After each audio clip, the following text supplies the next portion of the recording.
ये उन फिल्मों में से एक है जिसका अंत देखकर आपको अफसोस होगा कि आपने इसे क्यों देखा। C7N का एंडिंग आपको इस हद तक डिस्टर्ब करता है कि आपको लगता है जैसे आपने खुद अपना सब कुछ खो दिया हो। डेविड फिंचर की यह कृति सबसे डार्क क्राइम थ्रिलर्स में से एक है। कहानी की शुरुआत होती है एक डरावने और अस्थिर कर देने वाले क्राइम सीन से। डिटेक्टिव टेलर को यह केस बिल्कुल क्लियर लगता है, एक जुनून से भरा क्राइम, एक डोमेस्टिक ट्रेजेडी। लेकिन डिटेक्टिव समरसेट, जो एक एक्सपीरियंस्ड और गहरी सोच वाले इन्वेस्टिगेटर हैं, आसान जवाबों से खुश नहीं होते। उनके सवाल उनकी गहरी सोच को दिखाते हैं, जो अक्सर उनके साथियों को असहज कर देते हैं। कुछ ही देर बाद समरसेट अपने नए पार्टनर से मिलते हैं, डिटेक्टिव डेविड मिल्स। मिल्स एक तेज तर्रार और एम्बिशियस ऑफिसर हैं जो अभी अभी इस शहर में ट्रांसफर होकर आए हैं। समरसेट सतर्क और पेशेंट हैं, जबकि मिल्स अधीर और अपनी एबिलिटी साबित करने को बेताब। दोनों की सोच शुरुआत से ही टकराती है। वे पहुंचते हैं एक मोटे आदमी के घर पर, जिसे उसकी थाली में मुंह के बल मरा हुआ पाया जाता है। अपराध स्थल से साफ झलकता है कि यह कोई साधारण मौत नहीं है। पहली नजर में पुलिस वाले इसे लालच का मामला समझ लेते हैं, जैसे आदमी ने खुद को खाते खाते ही मार डाला हो। लेकिन समरसेट को लगता है कि मामला कहीं ज्यादा गहरा है। उनकी तेज नजर और समझ बताती है कि उस आदमी को जबरदस्ती खिलाया गया, घंटों तक यातना दी गई और आखिरकार एक सैडिस्टिक रिवाज के तहत मार डाला गया। जैसे जैसे जांच आगे बढ़ती है, डर और भी गहराता जाता है। फॉरेंसिक रिपोर्ट बताती है कि पीड़ित के सिर पर बंदूक दबाई गई थी और पोस्टमार्टम से यह साफ हो जाता है कि यह सिर्फ ज्यादा खाने से हुई मौत नहीं थी। यह एक योजनाबद्ध हत्या थी, एक ऐसी हत्या जिसमें क्रूरता ही संदेश था। यह कोई अचानक हुआ अपराध नहीं है, यह पूरी तरह से सोचा समझा प्लान है। और तभी शहर हिल जाता है एक और खतरनाक क्राइम से। मशहूर डिफेंस लॉयर एली गूल्ड अपनी लॉ फर्म में डेड मिलते हैं। उनके ऑफिस के फ्लोर पर उनके ही खून से लिखा था ग्रीड। पूरा सीन एक डरावनी मॉरल स्टोरी की तरह बनाया गया था। गूल्ड को फोर्स किया गया कि वो अपने बॉडी का 1 पाउंड फ्लैश काटें। यह सीधा रेफरेंस था शेक्सपियर के मर्चेंट ऑफ वेनिस से। पुलिस स्टेशन में नए सबूत मिलते हैं। मोटे विक्टिम के पेट से प्लास्टिक के टुकड़े निकलते हैं जो उसे जबरदस्ती खिलाए गए थे। और फ्रिज के पीछे समरसेट को एक डरावना मैसेज मिलता है जो ग्रीस से लिखा गया है, पैराडाइज लॉस्ट, मिल्टन से लिया हुआ क्वोट, ग्लटनी। अब सब कुछ साफ हो जाता है।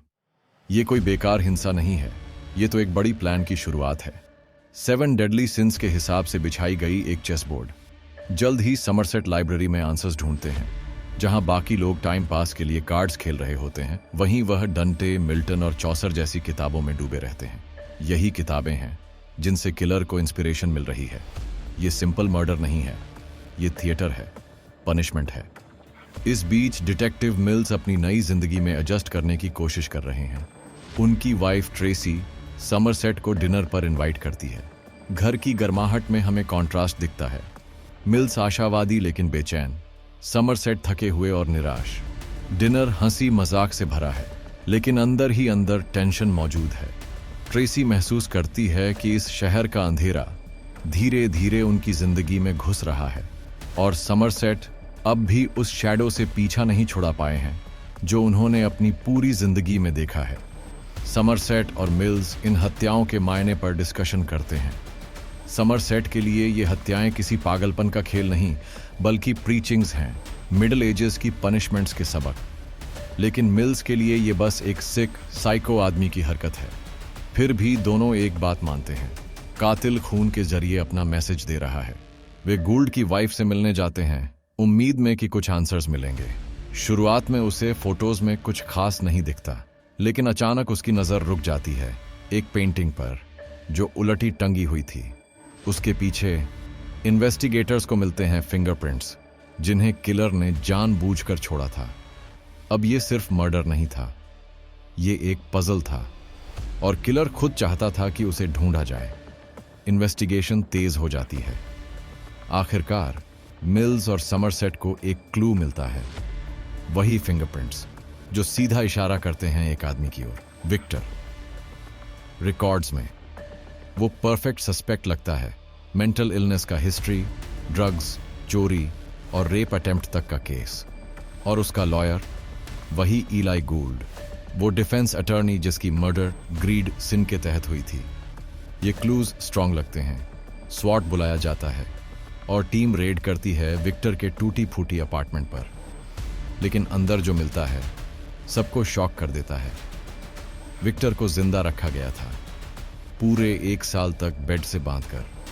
उसका बॉडी सड़ चुका था, लेकिन उसे मेडिसिन और एंटीबायोटिक्स से बस जिंदा रखा गया। दीवार पर लिखा था स्लॉट। पहले डिटेक्टिव्स को लगा उन्होंने एक डेड बॉडी पाई है, लेकिन तभी विक्टर खांस पड़ता है। वो अभी भी जिंदा था, मगर इंसान से ज्यादा, एक स्केलेटन जैसा। उसके बॉडी पर किलर का पेशेंस और क्रूरटी की पूरी कहानी दर्ज थी। ये डिस्कवरी पूरे शहर को हिला देती है। मिल्स का गुस्सा भड़क उठता है, मगर समरसेट कामली समझाते हैं उनका किलर बेहद ऑर्गेनाइज्ड है, डिसिप्लिन्ड है, और सबसे डेंजरस बात, वो पेशेंट है। उसी रात ये केस का अंधेरा उनकी पर्सनल लाइफ तक पहुंच जाता है। ट्रेसी, मिल्स की वाइफ, गुप्त रूप से समरसेट से मिलती है। वह अपना डर जताती है, इस शहर का डर, अपनी अकेलेपन की पीड़ा, और आखिरकार एक राज, वह प्रेग्नेंट है। लेकिन उसने यह बात अपने हस्बैंड को नहीं बताई। समरसेट, जो अपने पास्ट के पछतावों से दबे हुए हैं, बस एक सलाह दे पाते हैं, जो भी फैसला करो, या तो मिल्स को इस सच से बचाओ या बच्चे को पूरी मोहब्बत से पालो।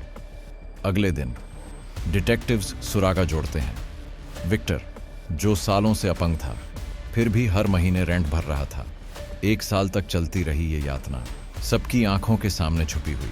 समरसेट एफबीआई में अपने एक सीक्रेट कॉन्टैक्ट का सहारा लेते हैं, लाइब्रेरी रिकॉर्ड्स चेक करवाने के लिए। अगर किलर ने रिलीजन, डांटे या 7 डेडली सिंस पर बुक्स पढ़ी होंगी, तो उसका नाम रिकॉर्ड्स में होगा। और वहीं उन्हें एक नाम मिलता है, जॉन डो। वे उसके एड्रेस तक पहुंचते हैं, लेकिन जैसे ही वे वहां पहुंचते हैं, सस्पेक्ट पहले से उन पर नजर रख रहा होता है। अचानक गोलियां चलने लगती हैं। जॉन डो खुलेआम उन पर फायरिंग करता है और शुरू हो जाती है एक क्रेजी चेस, बिल्डिंग्स में, सड़कों पर। मिल्स की जान जाते जाते बचती है, लेकिन डो फिसल कर निकल जाता है। उनके हाथ बस डिसअपॉइंटमेंट लगती है। लीगली वे डो के अपार्टमेंट में घुस नहीं सकते थे, तो डिटेक्टिव्स एक फेक स्टोरी बनाते हैं। अंदर जो वे देखते हैं वो एक नाइटमेयर जैसा था। हजारों जर्नल्स, हर पेज पर स्केरी राइटिंग्स, सिन, डाउनफॉल और इंसानियत की सड़न पर एंडलेस बकवास। ये एक लाइफ टाइम ऑब्सेशन थी, एक विंडो उस माइंड में झांकने की जिसे डार्कनेस ने पूरी तरह निगल लिया था। फोन बजता है, वो है जॉन डो। उसकी आवाज काम है, सोची समझी, ऑलमोस्ट पोलाइट। वो मानता है कि वो डिटेक्टिव्स को काफी समय से देख रहा है, उनकी जिद की रिस्पेक्ट करता है और प्रॉमिस करता है कि अभी और भी कुछ आने वाला है। उसकी वॉइस उनके सबसे बड़े डर को कंफर्म कर देती है। ये तो बस शुरुआत है। जल्द ही एक और विक्टिम सामने आता है, एक प्रोस्टिट्यूट, जिसे एक क्लाइंट के हाथों बहुत हॉरिफिक तरीके से मारा गया।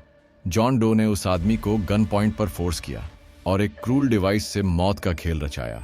सीन भरा हुआ था केओस से, गिल्ट से और टूटी हुई ह्यूमैनिटी से। एक और सिन को पनिशमेंट मिली, एक और प्रीचिंग पूरा हुआ। Back at police station, mills और समरसेट फिर टकरा जाते हैं। समरसेट का मानना है कि इस केस का कोई हैप्पी एंडिंग नहीं है। जॉन डो जैसे लोगों को हराया नहीं जा सकता, लेकिन मिल्स अपनी जिद पर अड़े रहते हैं। वो डिस्पेयर के आगे झुकने से मना कर देते हैं। उन्हें अब भी जस्टिस पर यकीन है, चाहे पूरी दुनिया उनके अगेंस्ट क्यों ना खड़ी हो।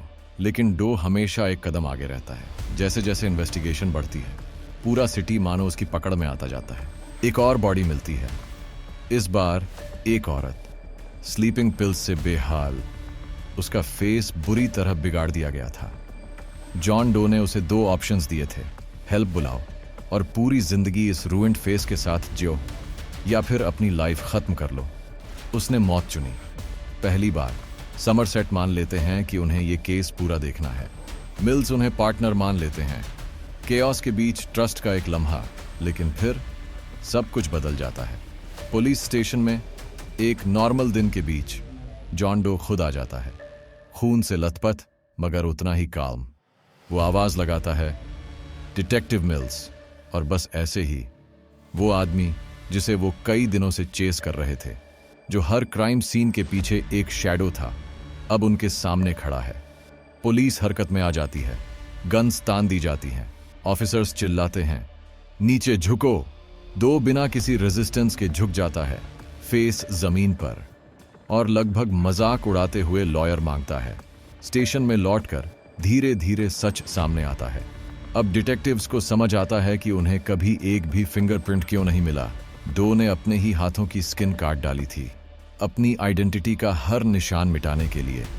उसका कोई हिस्ट्री नहीं, न कोई रिकॉर्ड, न जॉब, न फैमिली। उसका पूरा अस्तित्व एक एम्प्टी स्लेट था। सिर्फ कुछ डराने वाले फैक्ट सामने आते हैं। जॉन डो एजुकेटेड है, रिच है और पूरी तरह इंसेन है। एक ऐसा आदमी जिसने जानबूझकर खुद को कोई नहीं बना लिया। लेकिन कुछ गड़बड़ थी। मिल्स मानने को तैयार नहीं था कि यह अंत है। इतना प्लान्ड आदमी अपनी ऑब्सेशन में डूबा हुआ, क्या वो बस ऐसे ही पुलिस को सरेंडर कर देगा? समरसेट भी मानते हैं जॉन डो का काम अभी पूरा नहीं हुआ है। वो अभी 2 मर्डर्स से दूर है अपने सो कॉल्ड मास्टरपीस को पूरा करने से। और तभी जब लगता है कि ये नाइटमेयर खत्म होने वाला है, जॉन डो सब कुछ पलट देता है। अपने लॉयर के जरिए वो एक भयानक डील रखता है। अभी भी 2 और विक्टिम्स बाकी हैं। वो मिल्स और समरसेट को खुद उन बॉडीज तक ले जाएगा, लेकिन सिर्फ तब जब वे खुद उसके साथ चलें। अगर उन्होंने मना किया तो कभी कोई विक्टिम नहीं मिलेगा। इन रिटर्न डो पूरी कन्फेशन देगा। सारी लॉजिक और समझदारी के खिलाफ ये डील मान ली जाती है। उस दोपहर मिल्स और समरसेट जॉन डो को लेकर सुनसान कंट्री साइड की ओर ड्राइव करते हैं। ऊपर हेलीकॉप्टर्स घूम रहे हैं। कार के अंदर डो बिना हिचकिचाहट के बोलता है, काम, कॉन्फिडेंट और डिस्टर्ब करने वाला। वो अपनी थिंकिंग एक्सप्लेन करता है। हर विक्टिम एक डेडली सिन का सिंबल था। हर डेथ एक मैसेज थी। उसके लिए ये मर्डर्स नहीं थे, ये लेसन्स थे, एक वार्निंग उस दुनिया के लिए जो बुराइयों में डूबी हुई है। मिल्स गुस्से में आ जाते हैं, उसे इंसेन कहते हैं। समरसेट समझाने की कोशिश करते हैं, लेकिन डो अपनी बात पर अड़ा रहता है। वो इंसिस्ट करता है उसका काम हमेशा याद रखा जाएगा। डिटेक्टिव समझ जाते हैं यहां बात सिर्फ 2 हिडन बॉडीज की नहीं है, कुछ बड़ा होने वाला है। सुनसान इलाके में अचानक एक डिलीवरी वैन आती दिखती है। समरसेट उसे रोकते हैं, ड्राइवर को गन पॉइंट पर बाहर निकालते हैं। अंदर एक पैकेज है जिस पर लिखा है detective David mills. Somerset box खोलते हैं और उनका फेस डर से गिर जाता है। वो है ट्रेसी, मिल्स की वाइफ। उसका हेड उस बॉक्स में था। समरसेट चिल्लाते हैं कि मिल्स पीछे रहें, लेकिन जॉन डो उस पल को पकड़ लेता है। वो काम वॉइस में कन्फेस करता है कि उसे मिल्स की लाइफ से जेलसी थी, उसकी मैरिज से, उसकी हैप्पीनेस से, यहां तक कि उस अनबॉर्न बेबी से जिसके बारे में मिल्स को भी पता नहीं था। एनवी उसका सिन था और इसलिए उसने ट्रेसी को मार दिया। अब डो कहता है अब बारी है मिल्स की। अगर मिल्स उसे किल करता है तो वो आखिरी सिन पूरा कर देगा। रैथ, क्रोध। डिजर्ट पर एक अनबेरेबल साइलेंस छा जाता है। मिल्स कांपते हैं, गन उठाए हुए। उनका ग्रीफ गुस्से में बदलता जा रहा है। समरसेट विनती करते हैं, मत करो, अगर तुमने ट्रिगर दबाया तो डो जीत जाएगा। लेकिन डो फुसफुसाता है, ताना मारता है, ट्रेसी के लास्ट मोमेंट्स याद दिलाता है, उस बच्चे की याद दिलाता है जो उसके वूम्ब में था। मिल्स टूट जाते हैं, वो गोली चला देते हैं। जॉन डो मर जाता है, लेकिन फेस पर मुस्कान लिए। उसकी मास्टरपीस पूरी हो चुकी थी। 7 सिंस, 7 विक्टिम्स। मिल्स बिखर जाते हैं। हेलीकॉप्टर्स ऊपर घूमते रहते हैं। ऑफिसर्स दौड़ पड़ते हैं, लेकिन डैमेज हो चुका है। किलर मर चुका है, मगर उसकी जीत अब भी बाकी है। अंत में समरसेट चुपचाप सोचते हैं, दुनिया एक अच्छी जगह है और इसके लिए फाइट करना चाहिए। मैं दूसरी बात से अग्री करता हूं। केस खत्म हो चुका है, जस्टिस से नहीं बल्कि डिस्ट्रक्शन से। इस कहानी के अंत ने मेरे दिमाग में भी एक खालीपन छोड़ दिया, और आप चैनल को लाइक, सब्सक्राइब और बेल आइकॉन दबाकर इस खालीपन को दूर कर सकते हैं और खुद को हमारे आने वाले वीडियोस से जोड़ सकते हैं। कमेंट्स में अपनी पसंदीदा फिल्मों के नाम जरूर लिखिएगा। आपसे मुलाकात होगी अगले वीडियो में। शुक्रिया।